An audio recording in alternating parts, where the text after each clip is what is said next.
2, 1. Tony DiDonato, thanks for coming on, man. No problem. How are you? Good. Good. So I have a question. How long have you owned your restaurant?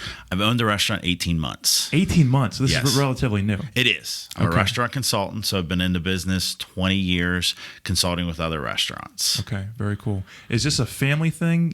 Has food been a part of your because as an Italian myself, food's been a part of my family in restaurants or owning restaurants for as long as my family's been alive. Is it the same for you? Food has been in my life all my life, being Italian.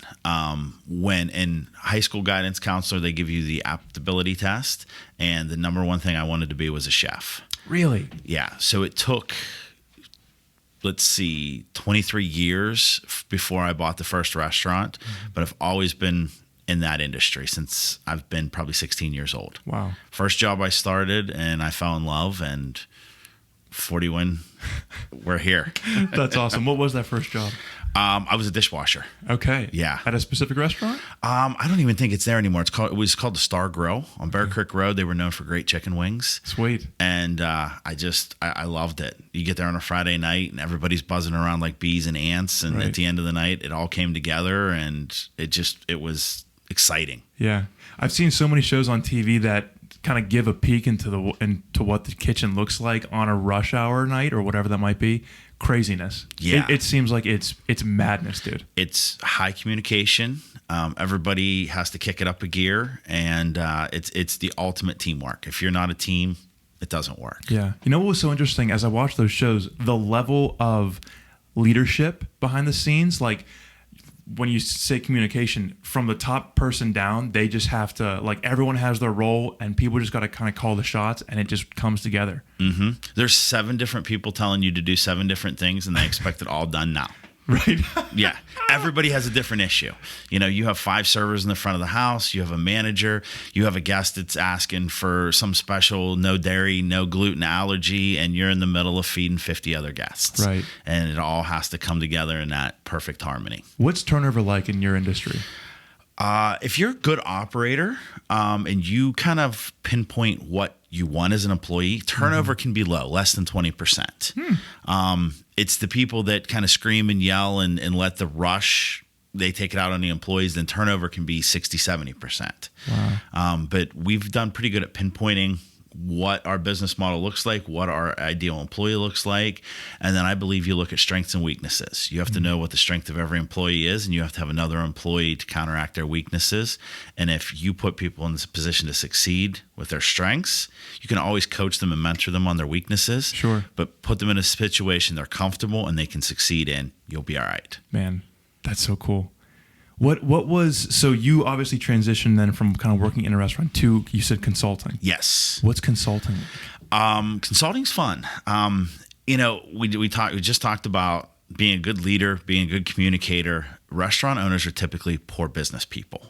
Really? Why is Yes. that? They're not very well with time management. They're not very good with management. Okay. And they get very set in their ways. We did this 6 months ago and it's always worked. So 20 years later, we do it the same way because that's the way we know to do it.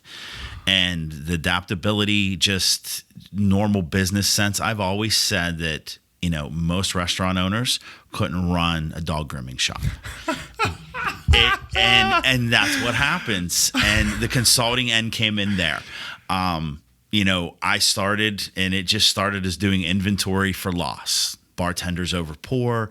I developed the system and the software, and then it slowly graduated into, would you take care of our food inventory? Mm-hmm. Would you take care of hiring our employees? Would you take care of reprimanding them? Would you help us do menus? Would you help us? And then it just encompassed everything. Man, that's so interesting. For the owner that, like you said, hasn't changed in 20 years, is a part of that due to, hey, you have your regulars that are there once a week at this time, and so as long as they're coming, then it seems like we're okay, but you might be missing out on X number of people that just aren't in your restaurant because you aren't changing anything. Exactly. We say in the restaurant industry, if you haven't completely re-identified yourself every 7 years, you're obsolete. Really? Yes. Man. When you think, 10 years ago, the thought of there was a whole population that would refuse to eat meat, dairy, that was a segmented group. That was maybe 5 people a month.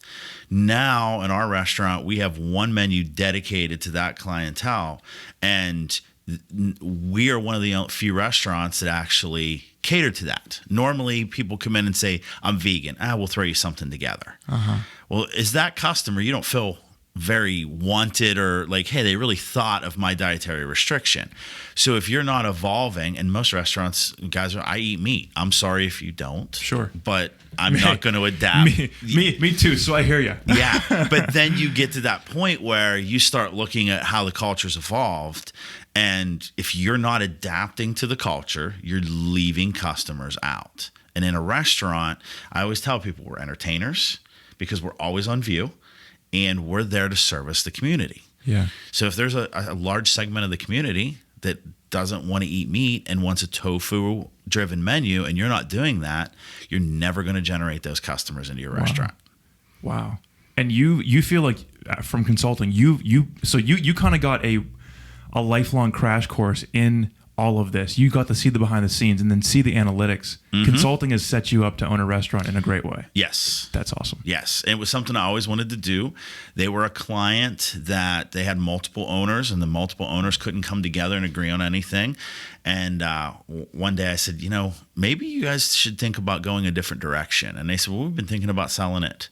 And I said, give me a price. Right. I really liked the location. It was something. It felt comfortable. Yeah.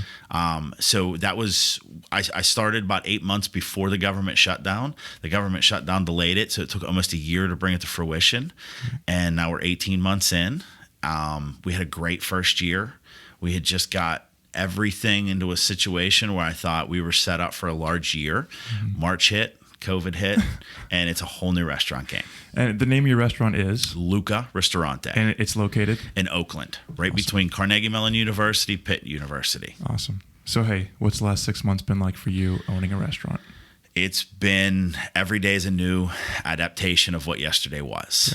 Yeah. When it first hit, we all sort of followed guidance from the government, and they said, hey, we're going to close down for 2 weeks. We're going to flatten a curve. We were all aboard. 2 weeks went to 4 weeks went to 6 weeks went to 8. And as an operator, the rent doesn't change. The utilities start to go down, but there's certain fixed costs, there's insurance and things like that just don't go away. So I remodeled. I looked at it as an opportunity. The building that I was in, the restaurant, it just needed a little freshening up. So we thought, perfect opportunity, never going to get a chance to close down, focus on remodeling. Remodeling was done. That was 6 weeks. We thought, we didn't even think. Surely it has to be done by then. It has to be done. So I decided, well, everyone else is doing delivery and takeout. We open for delivery and takeout. It's a disaster. There are days that we do less than $60. Is there a reason for that? We looked at the demographics of our food. People at the time, it's an uncertain economy. Sure. We're a little more upscale Italian. So a lot of what you're paying for is the experience, but also that we're scratch made. So if you order something at my restaurant, it's made that day, that minute for that ticket. Yeah. We're not a batch restaurant. So we thought we're going to have to look at what we have and sort of adapt that to fit to a takeout model. We did do that, increase sales to about 300 a day. But at that point, I needed 700 a day just to break even. And at 700 a day, it would have taken me 3 months of sales to pay 1 month's worth of rent. My goodness. So we were anxiously awaiting to be allowed to be open again. Sure. We did a little bit of adaptation, but what we realized was the economy was uncertain. People wanted large volume foods, comfort foods, wings, burgers, pizza. Fed a large family for a smaller amount, and in an uncertain economic time, that's what people wanted. Man. And the old saying I was always taught by all the old timers is the first people to scale back when the economy starts to go is the people of wealth. And we're in Squirrel Hill and Shady Side. So they have an excess of disposable income for a reason because they're smart with their finances. Wow, that's so interesting. So they were the first people to cut out outside dining until the market cleared up. And for a lot of those people, those are your customers that know you, that have been in the restaurant, that know you personally even. Yes. Yeah, that's really interesting. And they cut back because a lot of those those customers and of wealth are tied into the stock market. And when they started using the R word recession, and the stock market drops, the average mid-20, mid-30-year-old who's just getting started with retirement, they might have lost 9 or 10,000 because their retirement portfolio is small. When you're at a later stage closer to retirement and you have $1 million, $1.5 million, and you take a 10% loss, you just lost 150,000. That's right. So that looks a little different on everybody's balance sheet. Did you see something similar happen in restaurants around the 08 recession? Yes. The difference with the 08 recession was we were permitted to be open. Sure. And we were allowed to kind of sort of look at how we could cheapen the product, and get it into people's hands. Man. That's so again, you just opened up my eyes to restaurant ownership that in a way that I've never even thought of before. That's so interesting. Yeah. Is there a group of owners that has been meeting over this last 6 months to talk about, hey, what are you doing? Like, how can we try to come together? Like, how can we get creative here? I'm in the process of starting that. So there's a larger organization, the Pittsburgh Restaurant or Pennsylvania Restaurant and Lodging Association. Okay. They're a very Capitol Hill based group. So as this was going, they were sort of petitioning Capitol Hill to lighten the restrictions. Sure. Our industry is very hard to get together. Everybody gets angry. Everybody says a lot of things. We're going to do this. We're going to do that. And then when it comes time to organize and rally, it just dissipates. Any specific reason that you believe? Poor business ownership, as I said before. Yeah, hey, listen, it's consistent. When you look at, the demographics of our business, it's really hard to rally the troops. So there was a small group of us that when Allegheny County made the mandate, because we were an exclusive mandate, we did hire legal counsel. We petitioned them through attorneys, and we feel that, we at least opened their eyes a little bit to what they were doing and within the industry, but that wasn't cheap. And, each restaurant owner spent about $600. If we could have got 100, we could have thrown a lot more money at the problem for a lot less per restaurant. But for 5 weeks, we said to everybody, you want to join, you want to join, you want to join. And a lot of people said, yeah, but the money never showed up. Right. So it's just hard to bring that together. Sure. There used to be a bar and tavern association in Pittsburgh that dissipated a long time ago, and nothing's really ever replaced that.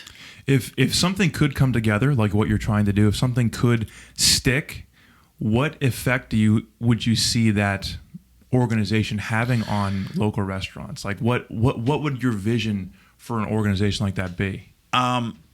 So it sort of starts to become political. And when you look at all the decisions that have made that have impacted our industry. Yeah. So when you look at the restaurant industry, we employ the unemployables, as I call them. So in our industry, we don't drug test because if we drug tested, we wouldn't have a staff. So we hire a lot of people that were incarcerated, that are on programs to reintegrate back in. So when you look at that model, we are the largest collective employer in every state. So if you look at Arkansas, Walmart's the largest employer. But if you take every restaurant in that, we're the largest industry that employs. We employ college students. We employ single mothers. We employ a lot of different people, work around a lot of different schedules. We're an adaptable industry. So when you have politicians and lawmakers across 50 states that are making decisions that impact the largest employer, not to mention the tax repercussions. I mean, I know what I normally pay. I normally pay about $180,000 a year in taxes. Year to date, I've paid less than 30. So the impact that that's going to have on the economy in 2 to 3 to 4 years when politicians are balancing budgets, it's going to be epic. So now the infrastructure of cities are going to suffer, or the taxes are going to go up to make up for the revenue that was not collected over these last couple months. So as we've hired attorneys, we've protested, we've done a lot of different things, and what we've found out that none of it has done anything. It has all been a large waste of time. So if you can gather a collective group, what you represent then is the vote. So at that point, you represent a large demographic that can go to any politician that's elected and say, we would like to discuss topics on how you would handle situations for our industry. If that politician or elected official doesn't necessarily see the same way or see the value in your industry, you have that ability to change your vote and to swing an election in the favor of somebody who does view your industry as important and valuable to the community. Yeah. So that's kind of the whole idea behind it. And then at that point, you also have a support group. But we can't put ourselves as this industry in a position where this ever happens to us again. Allegheny County is where my restaurant's at. They're one of the only counties in Pennsylvania that has their own health department. Everyone else is regulated by the state. So Allegheny County has the ability to make their own declarations that impact us. So during this whole thing, Governor Wolf and the state was doing what they could to keep people safe. But then Allegheny County came on top of it and said, one day you're not allowed to serve alcohol any longer. So we had a week where we didn't serve alcohol. Next week, Allegheny County said, well, we're going to shut you down because there's a spike in COVID cases. But they have said that Walmart, Target, any grocery shopping adventure that you've been on does not cause COVID. Right. Any large crowds that you may have been a part of over the last 6 months protesting, that is not a cause. Bars and restaurants were tied to 50% of the spike in COVID. Very well could be factual data. We understand there's HIPAA laws that you couldn't say somebody's name, but we have seen no factual data that ties it directly back to us. So we feel as an industry, we don't think that it's something that somebody said, I'm going to destroy the restaurant industry, but they have picked out and segmented our industry. And for some reason, they have set out on a mission to destroy us. Why do you believe, even kind of going back to what you were saying about wanting to rally the troops and wanting to swing the vote, the points that you just made, I believe they sound very true. How do politicians not see your industry for what it is and what it can be? And even in a couple of years, when they see the effects of closing you down, why am I just hearing this now for the first time? Well, because it doesn't fit the narrative of keeping the public safe. I understand that every official has a due diligence to their constituents to keep them safe in a time like this.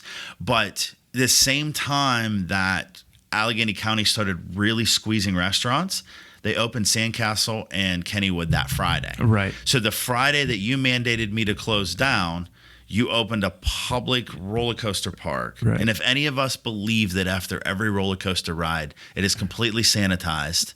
Right. And if anybody's been to a water park, we all know what at the bottom of a water slide, you're spitting water out. There's Sure. So how is that industry okay to be open, but yet bars and restaurants are not? The other thing that I really wanted them to look at is there's different demographics in a restaurant. There are your true bar environments where people go in, rarely do they order food, they consume alcoholic beverages, and that's a typical bar scenario. In our industry, we're used to reporting taxes and to our insurance what our percentage of food and what our percentage of liquor sales are. So I propose that we look at restaurants because my guests come in. I only seat 8 people at a bar. I'm a restaurant that serves alcohol as an accompaniment to a meal. So I didn't understand why my customers got picked out to say that you couldn't have 2 glasses of wine with your pasta dish, that was going to cause you to spread COVID. But they put them in the same situation as young kids who are going to the South Side, binge drinking until they can't drink anymore. We were all put into the same. So when we questioned the authorities about that, they admitted that they were under-equipped to enforce the rules and regulations that they had put forth, and they felt a blanket prohibition was a better alternative than for the county's health department to become better and actually regulate. Yeah. And so we're still in a situation where they're not able to regulate, they're under-equipped, and so we suffer. And actually, the taxpayers suffer because we are not paying taxes right now. So everyone else is... There's going to be a budget shortfall. Right. We all know that. And when you take 6 months of collecting revenue for the city, sure, this year's budget's already balanced and it's already funded from last year. What happens next year and the year after that? Because we have some very large operators that have already announced that they are closing indefinitely until this is over. And these are very well-respected restaurants in the Pittsburgh community. And then we have others that have just, at the very beginning, within 2 or 3 months, just announced bankruptcy. Really? Yeah. There's a group called Big Burrito Group. They own Mad Mex's, and they're probably right now the benchmark for restaurants. I believe they're up to 23, 24 restaurants. They have a specialty segment, which is kind of Mediterranean. They have Japanese. They have closed all their specialty restaurants indefinitely until they can feel that they can come out and open in a profitable manner. Sure. And that might not even necessarily be the timeline of COVID. So like whenever this ends, if it's whenever it's profitable, because that's the point that you have to be at this point as a restaurant owner. It's not just let's just open, because then when you're dealing with these restrictions, you might open to be losing money. At this point, it's how can we be profitable? Yes. Because of from what I'm hearing, from what the restrictions that you're being put under, your decisions are becoming less and less to be able to even make. Yes. There's two large things that have happened.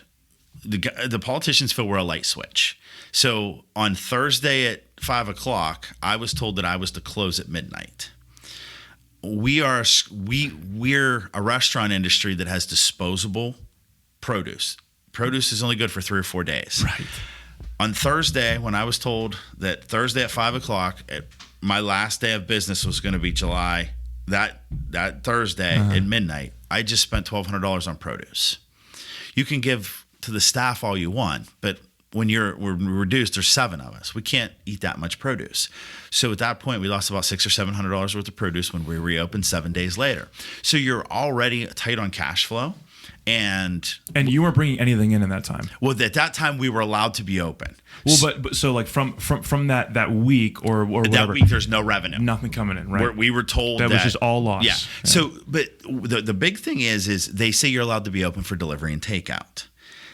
There's a discrepancy in what they believe that value is and what that value actually is to the restaurant. So I have 20 consulting clients, and I have one out of all of those consulting clients that has done anything with delivery and takeout. They're doing fairly well with that. So when you look at the demographic, they're in a residential neighborhood. They've been there for a really long time, and the community around them really supports them. Everybody else, numbers are pathetic. Mm-hmm.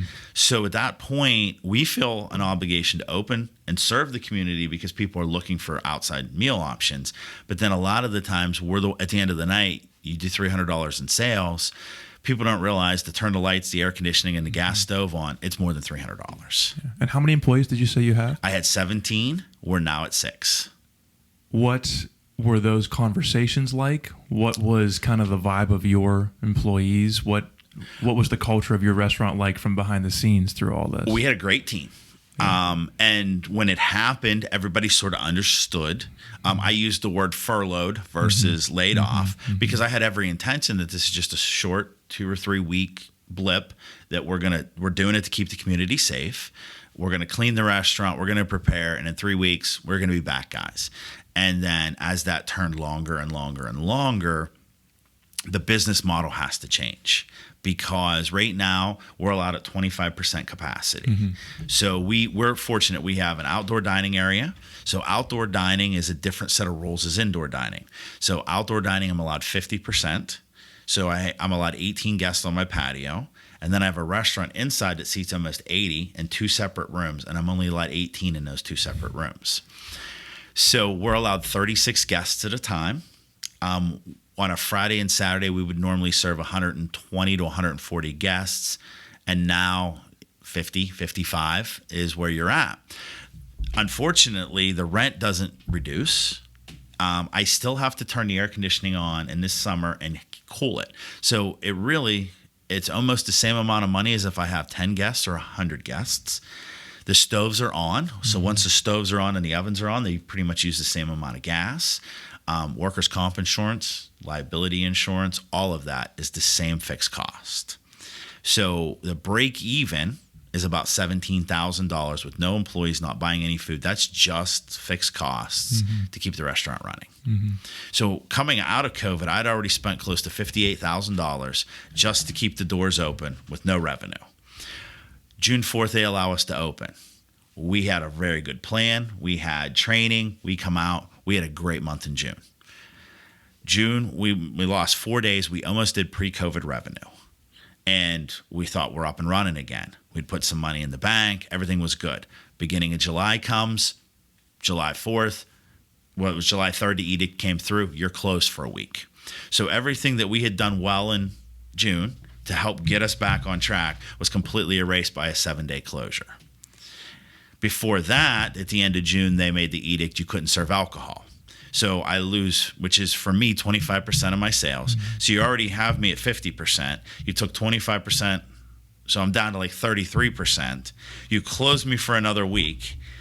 And then you come back and tell me when you reopen, you're only allowed to reopen at 25%.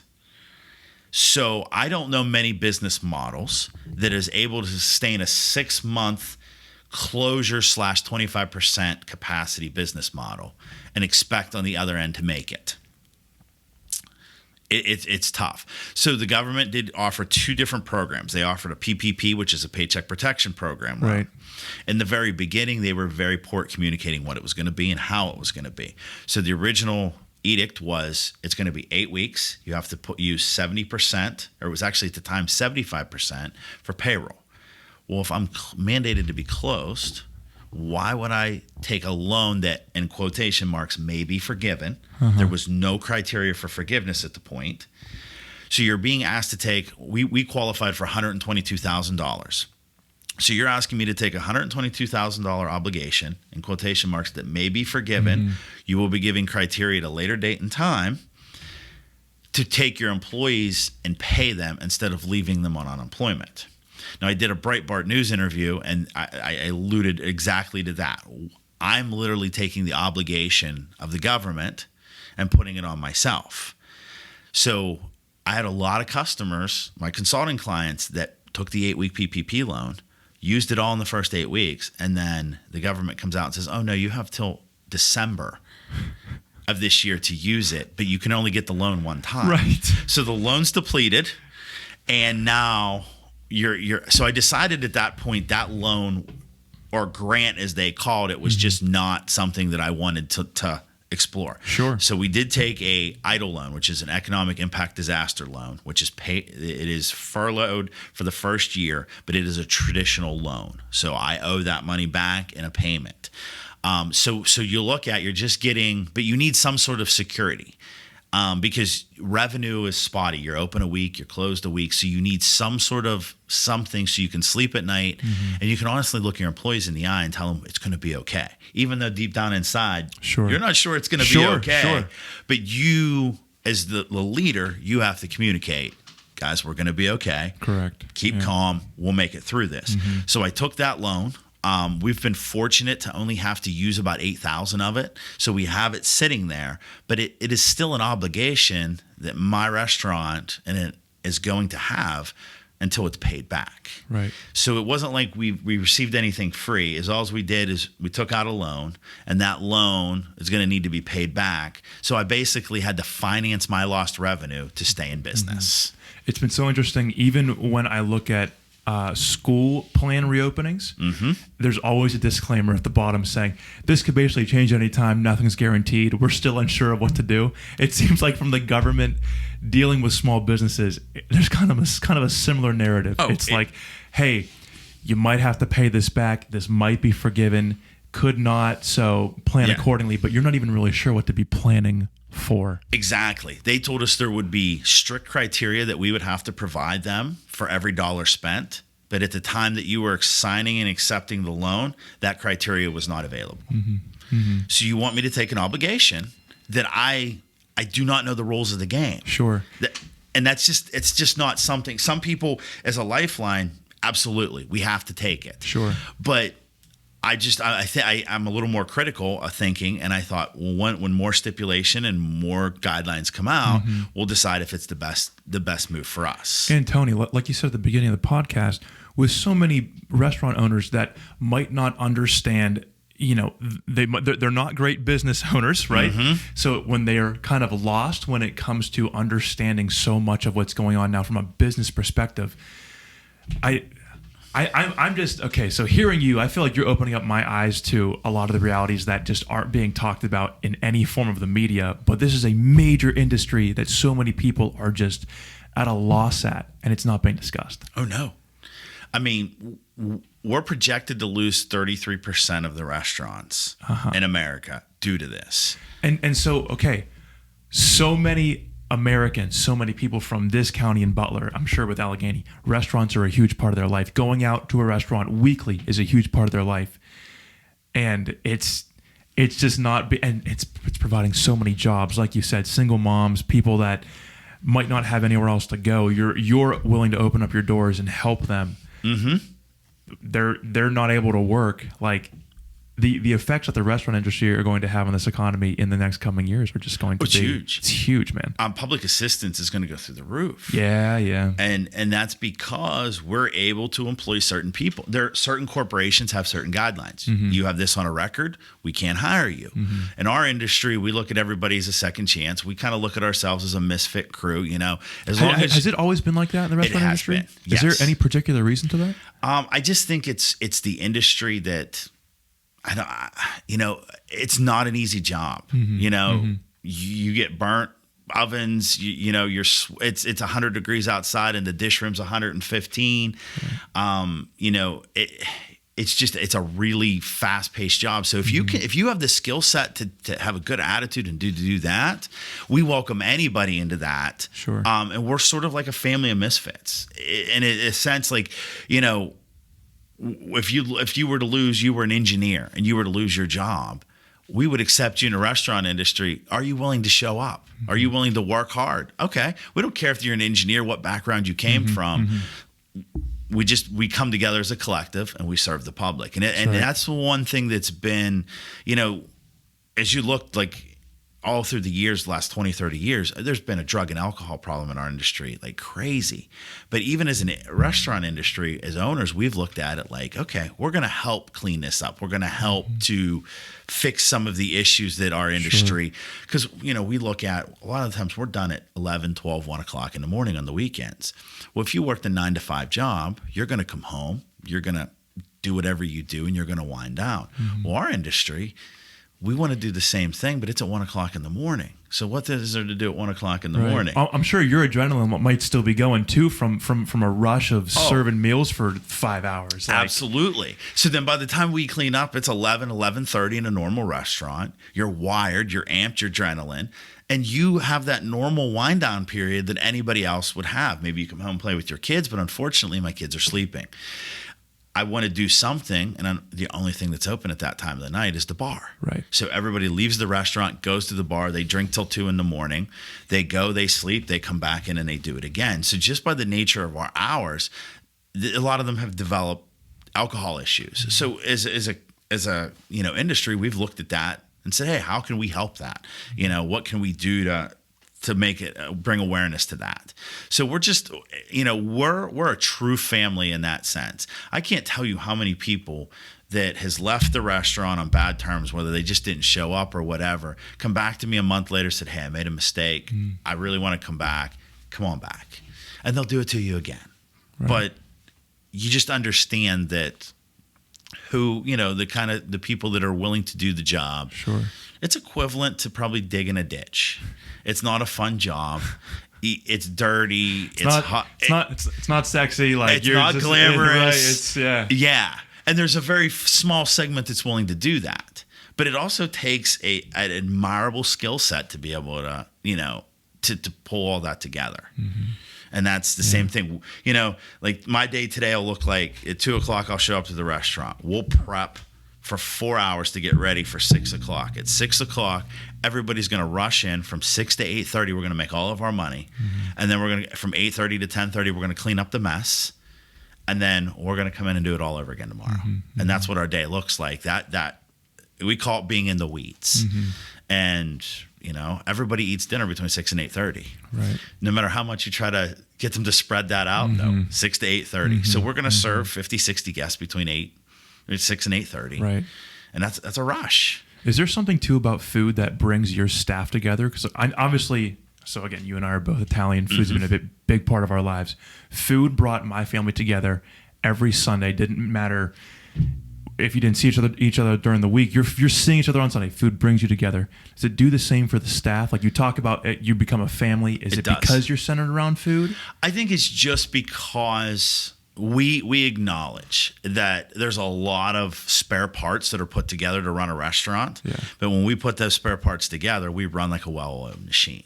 Yeah. And I think that's the camaraderie behind it. Is we come from all different backgrounds, walks of life, education levels, income levels. Right. But when you put that together and everybody's in the middle of that doing their job, the outsider would look at it and say, wow, that's a well-trained, well-oiled team. And in our minds, we know, we've got a couple broken springs, the hydraulics leaking, but we're every day. Yeah. That's the beauty. That's what attracts me to the restaurant. It's never the same issue ever again. You deal with one issue and then it's another one. And there's just a lot of different moving parts and every day is different. Do you see yourself doing this for maybe forever? Oh, I absolutely. Yeah. I'm in the process of purchasing a pizza shop. And then there's plans in March of a third restaurant. Really? And good for you, man. And if more present themselves, because it's unfortunate to pray, but there are a lot of locations that are going to open up that are going to be really reasonable priced. Sure. And if you know what you're doing, you can weather this storm. On the other side of it, there's a pot of gold. Mm-hmm. Because who wouldn't like to say that 33% of the competition is no longer going to be there on the other side of the rainbow? Right. We've always said in Pittsburgh for the last, many years, Zagat rated us, top 3 in restaurants and things like that. But we always knew Pittsburgh's population doesn't grow. We fluctuate between gaining 1%, losing 1%. And every year there's 20 or 30 restaurants added. So the pie just keeps getting thinner, the slices. So at this point, it'll definitely be a different restaurant market. Are these new venues in Allegheny County? Yeah. Okay. We're constantly seeing Pittsburgh Times, all this. These 10 new restaurants, keep an eye out for them because they're going to open. But even the ones that you might be open. Yes. Yeah. Yes. Okay. Yeah. Now it's funny. I live in Butler County, born and bred. Sure. And Allegheny County is where the restaurants are. Sure. It's just where the population is. There's no doubt. Yeah. That's understandable. So it's just one of those things where I love it. It's what's in my blood, and like a lot of the restaurants are saying you can't make money at this current model. Mm-hmm. And they're absolutely correct. But what you can do is survive. Mm-hmm. And that's what we're doing. Mm-hmm. We have adapted, we've overcome, and we've got a business model right now that we feel we could sustain indefinitely if we had to. Now, we're not profitable. Every month it's one of those, it's a balance game. Did we bring enough? We bring enough to pay the bills, but we just hope that the air conditioner doesn't break or the roof doesn't leak or something major doesn't break, because you're teetering on that. You're bringing in what you need to bring in to pay the bills. But for me, I can honestly say today we're debt free. Tomorrow we'll be debt free. We're keeping the debt level at 0. Good for you, man. So we don't owe anybody anything. We're staying current. And at this point, we're learning a lot about ourselves. We're learning that we're more resilient than we ever thought we were, that we're more mentally tough, and that we can adapt. And we're looking at every part of the business model, especially for me being in this industry for so long. There's a lot of things that are ingrained in you. This is how we do it. And we've always done it this way, and it's always worked. Mm-hmm. But then you look at a situation like this and you say, people talk about scaling a business. So if you and I started a business today, we always think, what do we scale it at? What does it look like in 2 years, 3 years, 4 years, and how do we build the infrastructure to get there? So I look at reverse scaling a restaurant right now. We have, at full capacity, we have all these services, vendors, and mechanisms in place. But what can I get rid of now that I don't need? And we are starting to learn to live without certain things that we thought we'd never be able to learn to live without. And then we're also, it really helps you look at your labor percentage. Okay, well, if we're going to bring this much sales in and the budget's tight, we only have a certain amount of money allocated for labor. Same thing with food, same thing with water. Everything we're doing, we're looking at, I guess you could say being as green as possible, being as conscious of budget as possible. Sure. And then when you scale that business back up, it helps you make decisions, because before you would always throw money at a problem. Okay, for instance, we're washing our own linens, but it's becoming a hassle. So you just call a vendor, will you take care of this problem for me so I never have to worry about it again? But you don't look at how much more that costs over the course of a year. So now when you start really descaling your restaurant, you're looking at what can we do without, what vendors can we, unfortunately at this time get rid Cut of. ties with, sure. And then we're really lean and mean. So then when you start building that back up, you're building that, you can rescale that restaurant, but you're rescaling it under your new terms and not as how you always had a preconceived notion. Man, it's so true. That is so interesting. Good for you for having the mindset of that. You have to, or you're not surviving. You need to adapt, right? Yeah. You just need to, especially in a time like this. Yeah. Man. There's something that's always been interesting. So when I watch shows about restaurants, which have you seen an increase in people coming to restaurants based off shows? Because why are shows about restaurants so popular right now and have been for like the last 5-6 years? Like they've been so just ingrained in our culture. I think it's just a fascinating. We all go to a restaurant. Sure. You think we all eat 3 meals a day and snack. The average American, probably whether it's fast food or whatever, eats out at least once every 3 days. Sure. So it's something that we're constantly, and I think those restaurant shows, the general public feels it peeled back the curtain, and now they get to see what happens behind closed doors. Yeah. I'm not sure that we've seen more people come to the restaurant. We've seen our diners become more critical because they watch the show now and they think they understand our business. So they want to let us know how we did poorly and how they can help. They want to give us their criticism. Sure. Which they need to understand. A part of that show is to get ratings. Yes. So let's look at you through a grid of, you're not trying to get ratings. You're trying to keep a business open. Absolutely. I say the one thing that the general diner is sort of let me down, because I thought people would be a lot more compassionate as to what we're going through. And I feel that on the other side of this or during this, they've been more critical of us than ever. We call them snitch lines. You can, it's hotlines for people to turn in restaurants. I mean, there's people getting turned in left and right for little mistakes. And it's really disheartening that somebody would call a 1-800 number because they saw an employee without a mask, or they don't feel that employee washed their hands. We understand, we take it super serious, keeping people safe.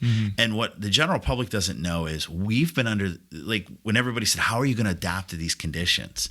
I kind of laughed and I said, we're not, because we've been doing this. Yes. This is nothing new to us. We wash our hands, we sanitize. There's a couple little things that have been added, but this is part of our normal repertoire. Sure. So people coming in and calling a 1-800 number, and they don't realize that'll shut that restaurant down. Right. So, the diners have been very, very tough. We've had people that come in that even with limited capacity want to take up a very large table for 2 people. And it's like, you don't understand that you're robbing the restaurant of revenue. We only have so many seats. And so the general diner has been very disappointing through this, I will say. Yeah. They've been harder on us than they should be. If you had one thing to say to the general diner, what would that be in a time like this? I mean, we take keeping you safe seriously way before COVID became. We're used to foodborne illness. We're used to sanitizing our restaurant. We care more about you than most people in keeping you safe. If you think of how many people dine out every day, and there's months that nobody gets any foodborne illness, think of how safe we already are, and just understand that we're professionals. We know what we're doing, and you're probably more safe in a restaurant than you are at Walmart. Right. I'd agree with that. Yeah. But so one thing, going back to these TV shows, one thing that seems to be a consistent narrative on these shows is how tough it can be to get a liquor license. Oh. And this has always been in the back of my mind. I've always wanted to ask a restaurant owner, is that true? And why is the liquor license? Obviously, I can kind of have my own understanding of that, but from the owner of a restaurant's perspective, is it super tough to get a liquor license? Oh, absolutely. Why is that? I think there's a great responsibility with serving alcohol. Alcohol, when you look at, issues in family lives, if you look at deaths, fatalities, crashes, it is a very serious responsibility to be able to serve the public alcohol. Yeah. And you need to have a moral compass about you that you're not, it's not about money. It's about a balance of responsibility to serve a guest, but also the minute that you feel that the situation's unsafe, you need to stop, put the money aside, and worry about that human being sitting in that chair. Do you have training for your bartenders? We in that do. Then? Okay, that's cool. So the state has a class called RAMP. I require all the staff to take that, but we have a lot of protocols and procedures on how to handle things. And my biggest thing is, when in doubt, don't serve. Sure. And it may upset you. You may come in and you may just be tired from working a long shift, but I see your eyes are bloodshot and you're sort of maybe even just a little lethargic. Sorry, I can't serve you. And some people are like, well, I haven't even had a drink all day. I understand, but the perception is, and I'm worried for you. Right. You know, the big thing is not over serving. It's easy in the course of a meal for somebody. We have regulars that, give me a triple of this. I drink, they'll have 2 or 3 of them. And you look at it and I tell them, I don't care how much they drink at home. I have a drink limit. When I feel you're safe in a certain amount of time, and I'll cut you off quick with that, just because I don't want you to go out. Maybe you're not getting behind the wheel of the car, but maybe you step out into the street and a car hits you. That's my responsibility. I did that to you. And I take the service of alcohol serious. And the biggest thing, the reason it's hard to get is because it's regulated by the state. Okay. So in Pennsylvania, we're one of the few where this is so the state is the wholesaler, the taxer, the enforcer, and the issuer of license. Everything is through the state. They have a monopoly. And PA is one of the few states that has that? Yes. Wow. So when you go to any other state, Florida, any of the out west, they have ABC Liquors. It's a privatized industry. We've talked about privatizing the liquor industry in Pennsylvania for years. Yeah. It's never going to happen because the state takes it's one of the largest sources of revenue for the state. Sure. So when you look at that, and it's funny that you asked that question of me, because being a consultant, in order to get my liquor license, the notary and butler joked that I put braces on her daughter, because every day they would come back with a new stipulation. Well, we don't like that you're a consultant and we feel that you may have this. So what they were worried about is some major liquor company was going to come in and pay me some side money to only serve their product. So they were very critical. I mean, affidavit after affidavit that they made me sign and stuff like that. So it took me almost 3 months of sort of, as we would call it, jumping through hoops in order to get that. Man. And now unfortunately that, a liquor license in Allegheny County is about $90,000, and Butler County it's anywhere from $400,000 to $600,000. Hold on. Yes. You have to pay that in order to obtain that license. Yes. You're saying? Yes. Really? Yes. I had no idea. Yeah, I paid $95,000 for my Allegheny County liquor license. So Allegheny County, there's a joke that there's a bar and a church on every corner. So the reason they're a lot less is because you could literally once a month, if you had the money, you could go to the courthouse, they auction them off, and you bid just like you would bid on any perceived way you bid. And as long as you have the money, you would pay the money, you would go through the state's process, and you could then have a liquor license. Butler County is more expensive because Butler County protects you per capita. So Butler County says we will not create a new license until the population grows. So the nice thing about if you owned a Butler County liquor license is you're guaranteed, and I believe it's 2,500 population per liquor license. So if you have a liquor license, you're essentially able to serve 2,500 people with that license, in a sense. Not that you're limited to that, but for every 2,500 in population, so we're not flooded with them. Sure. In Allegheny County, if there's no license for sale, they'll write you a new one. I mean, they'll just they'll get you a new one. So, and then the renewal on that is $1,600 a year. So wait, so you're paying the upfront cost, and then yearly you have to renew it? Yes. But you're already paying close to $100,000. Yes. And so that was our point of contention through this whole thing, was a lot of us had emailed the state and said, wait a minute, like for me, my liquor license is renewable April 15th. Well, that was a month into closing. Right. What do you do? Right. Well, if you don't pay it, they take your license away. So you have a $100,000 investment. You're strapped for cash because you've been closed for 4 weeks. And they said, well, if you don't give us the $1,600, then we can't renew your license. And then you have to start the process of purchasing a new license over again. Well, then they do what they put it into safekeeping. Okay. And then when you were to reopen, you would have to be re-inspected. Okay. And of course, with COVID and everybody working from home, that process it was already a slow, agonizing process. So it was going to even be a longer, more agonizing process. So you have no option but to pay the $1,600. So through the whole COVID thing, they've finally come out with, they're going to take $600 off of that starting on September 1st. Well, excuse me. What about me? I paid back in April. Wait, from March to September, you're screwed. Yeah, sorry. So we're saying, hey, what about us? And we were told, if this executive order lasts until next April, when you renew, you'll get to see the benefit of it then. Excuse me, what if it doesn't? Well, then you paid for your license. So we said, essentially, you charge us $1,600. Give us $400 back because there was a whole quarter that we could not use it because you said we couldn't. Sure. So there was and on the news, and especially since it's state, that decision was state run, and the liquor license is state owned. Yes. Right. So they can take that from you, snap of a fingers. So the state police has they're the legislator, they're the enforcement branch of the LCB liquor code. So they're very nice. They're probably one of the nicest people you ever meet. They come in. They're very well trained. They can tell if you're a good establishment or not. If you're a good establishment, they kind of look around, make sure everything's in, and then they'll joke with you, talk with you for 5 minutes, get to know you. So that part is great.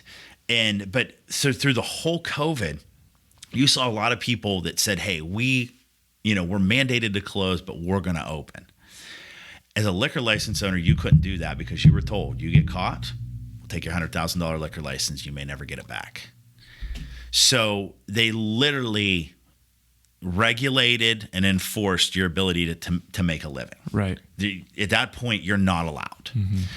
So when you look at that, it's nice that you can generate revenue, but it's also something they used over our head. And for me going forward, it has made me think that I may not have another establishment with a liquor license because there are, whether we agree with some of the edicts that come down or not, some of them were a little more stringent. That if you tell me that you can protest, you can go to Walmart, you can go to Sam's Club, you can go to Target, you can go to Sandcastle and Kennywood, but my restaurant can't be open. I have a right to pursue happiness. Sure. And at that point, I may open my restaurant and say, you know what? Fine me, whatever, but I feel I'm keeping the public safe. When you have a liquor license, that's not an option. Right. Because I'll take it. Right. And that's a $100,000 investment that you're not losing. So that's the collar that they lead you around with. And it was something that through the process many times I thought about, and it was funny because especially with serving alcohol. So I understand the premise behind that. If you have 3 or 4 alcoholic drinks, your inhibitions kind of go away. You might be, we might be shaking hands. We're a little closer. But to tell me that I can serve you a soda, an iced tea, I can serve you a coffee, and you're not going to get COVID. But the minute I serve you an alcoholic beverage, all of a sudden I'm, violating this great civil rights thing. Sure. That was hard to swallow. So a lot of us would have liked to just continue to serve alcohol and monitored it. A lot of us are smart enough to know that, hey, yeah, maybe we see the truth behind that. So you know what? We're going to limit you to 2 drinks anyway, just for your safety and ours. But we still would love to be able to serve you a glass of wine where we make a nice margin versus a glass of iced tea while you're already in. So you're allowed into my restaurant. You're allowed to have a soup or a salad, a non-alcoholic beverage. You're allowed dessert. You're allowed an entree, and you're safe. But the minute I serve you alcohol, it becomes a dangerous biochemical situation. We're already an industry that's limping. Sure. And you chopped our leg off. That's right. Or you took our tennis shoe, and now we're barefoot. That's right. And what's bizarre about this, like you said earlier, they lump the restaurant, which 25% of your sales are from alcohol, in with the bar. Yes. Which a vast majority of their sales are from alcohol. And they're giving you the same restrictions. Yes. And it was all because, and they admitted it. Allegheny County Health Department admitted it. They They almost beat their chest because they were proud that they were an actual reporting agency for COVID. Like, so all the data in Allegheny County filtered through them. But then in the very next breath, they say we're undertrained, we're under-equipped, and we're understaffed to enforce the legislation that we are eating. So as a restaurant owner, you're saying, I'm under your thumb and you're my authority, but it's okay for you to be under-equipped and understaffed. If I went to them and say I'm under-equipped and understaffed to deal with COVID, they'd shut me down because I'm a danger to the public. Sure. This is the same organization that is supposed to be for public safety. So in the lawsuit, and I guess we shouldn't call it a lawsuit. So there was 20 restaurant owners that felt that some of the edicts that they had come out with in the decree were wrong. We were right. So we hired this law firm. Law firm looks at it and says, you guys are absolutely right.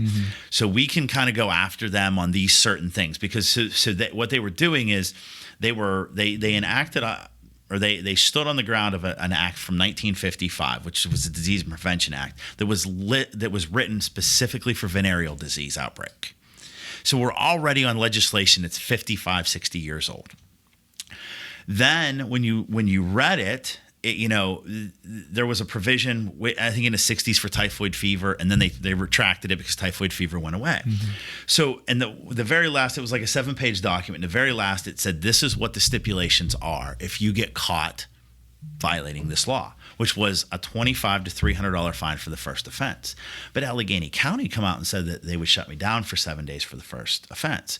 So what we've seen through this shutdown is there's we have a formed a government, and there's a legislation branch, and they are responsible for making laws.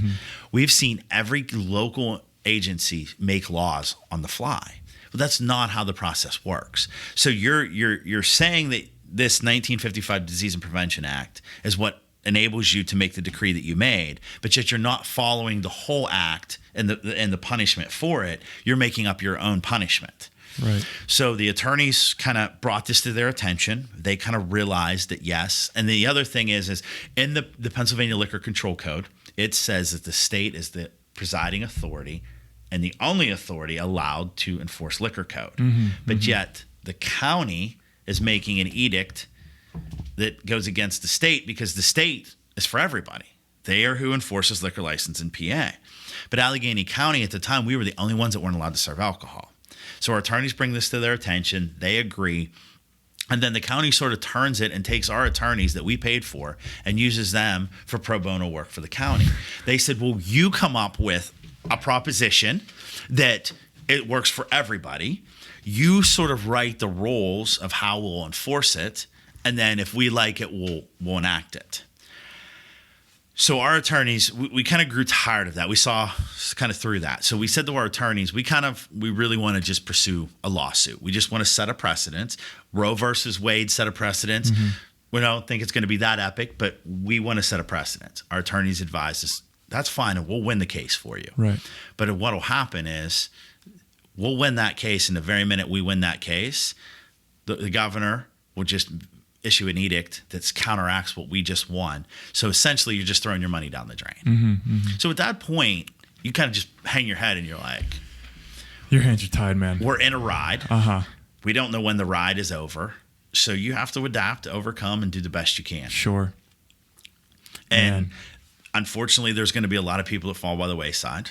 Sure. And there's not a whole lot. There's a independent restaurant coalition that's really petitioning the Senate to have like a post-COVID fund for restaurants. Like help us, stabilize us, give us resources for 18 months.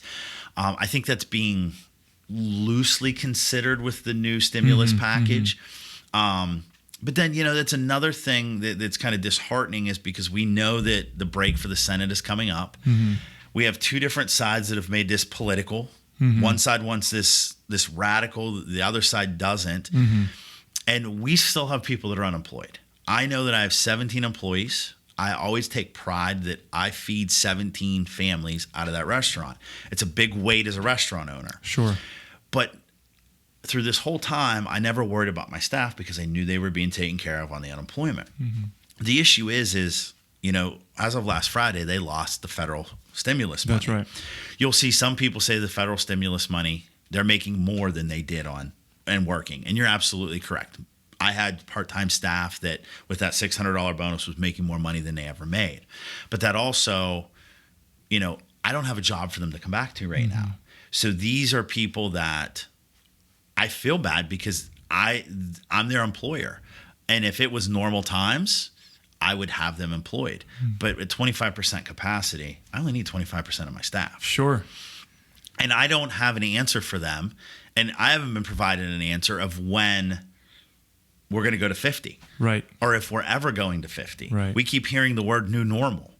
So are you telling me what I'm experiencing now is new normal? That this is ongoing? We keep hearing the vaccine. Right. But we also hear these horrible trials that 15 people were inoculated, Yes. 7 died, 8 went to the That's hospital. right, yeah. So, we just need, even if it's a set of criteria, we understand that if there's a spike in cases, that we have a sort of, obligation to the general public to keep them safe. But you have to give us clear-cut criteria. And then the other thing that's disheartening as a business owner is, you read Connecticut, you read Florida. Oh, half of the tests are wrong. So you're using data that's wrong. If I were to use wrong data to pay my taxes, you're going to take me to court. Right. That's right.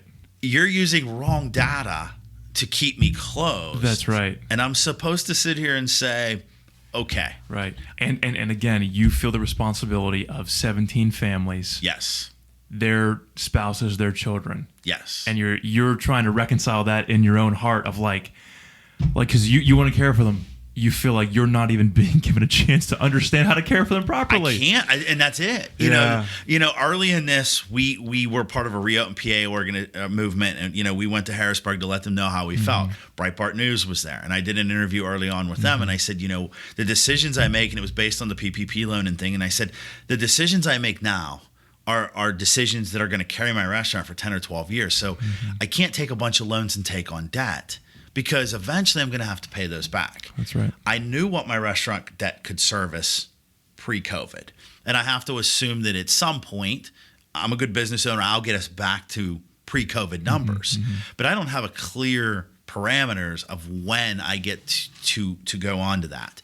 So with my restaurant, we do a lot of business with the universities, private events, graduation weekend, all of that. So we as a restaurant, January and February are notoriously our slowest time. Everybody's spent a lot of money at the holidays. Sure.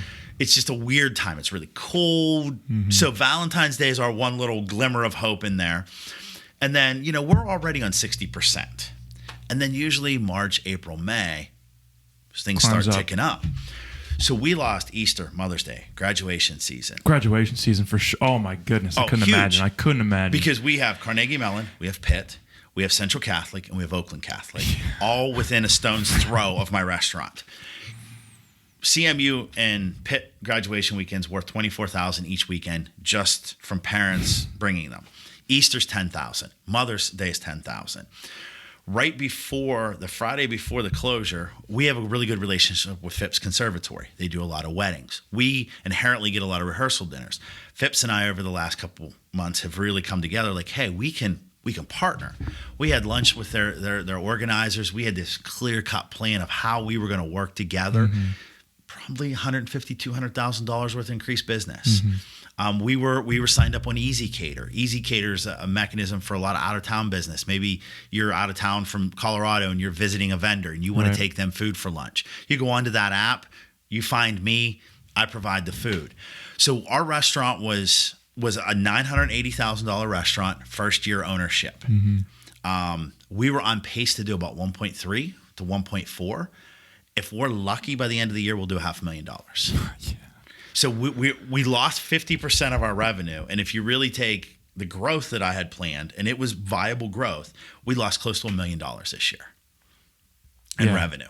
And again, you're a small business owner. Yes. You're a restaurant, and that's $1 million. Yes. Dude. I mean, I have clients that have 5 locations that are losing $1 million at each location. Right. It was funny. I have a friend of mine that owns 5 restaurants, and one of them happens to be he owns a restaurant that's on the Allegheny County line, and Butler County line is probably a 3-minute drive wherever that line falls. So he was doing really well when everyone was shut down with delivery and takeout. Allegheny County does not reopen. Butler County does. He loses all of his delivery and takeout business because you just drive 2 miles and you can dine in a restaurant, which you've been dying to do for 10 weeks. That's right. So from one day to another, there's this decision made that Butler County is going to be open. Allegheny County is not. So this gentleman now, his rug is just pulled out from underneath him. Just because he's 3 minutes away from a county line. Yes. So that's where when Allegheny County makes some of these decrees, and I understand that they're reacting to data that's given to them, but the small business has not. It's been public safety over business since day one, and they haven't hit that. They've said, right, this is what it's going to be, right. And I understand that, but you also have to understand that this is America, and the dollar's what makes us go round. Right. So if you hamper these businesses, and there's not a lot of people are working from home, and it's going to be permanent. PNC already announced they have a building on Smithfield Street. They're removing that building. Yep. People are going to work from home. Yep. So now, downtown Pittsburgh, there's businesses for sale galore. Yeah. And they're at the point where pre-COVID, you would have paid $500,000 for that restaurant. Today, if you take over their lease, they'll give it to you. Please. Right. It's basically, I'm asking you to take the hangman's noose off your neck Get and me put off it around your... responsibility. Yes. Yeah, man. And I have said that you could give it to me, and I would tell you no thank you. Yeah. Because between protests and riots in Pittsburgh and no business traffic, right, downtown is a shell. Right. Now, I'm fortunate. I'm out of downtown. I'm in a local neighborhood, a community supporting us. But at 25%. That's right. My dad was in Allegheny General for a procedure in May. I had to drop him off because you can't go in at that time. So I drove through downtown just to see what was going on. Ghost town. Ghost town. Midday. I was one of the only cars on the road, man. It was unbelievable. I made a joke. If you were a professional streaker, this is the time for you because you could go down any street and you're safe. No one's catching you. No one's catching you. Right. And Oakland's that way. So the street I'm on is considered one of the top 10 streets in all of Pennsylvania. Yeah. And normally going down the sidewalk, we call it Frogger. Like you've got kids because they're university students. They're on their phone. They're looking down, yeah. And I said, now, what used to be a 10-lane highway that was like Frogger, like maybe you could make it a block without, getting nudged. You've got the whole 10 lanes to yourself. Right. It's wild, man.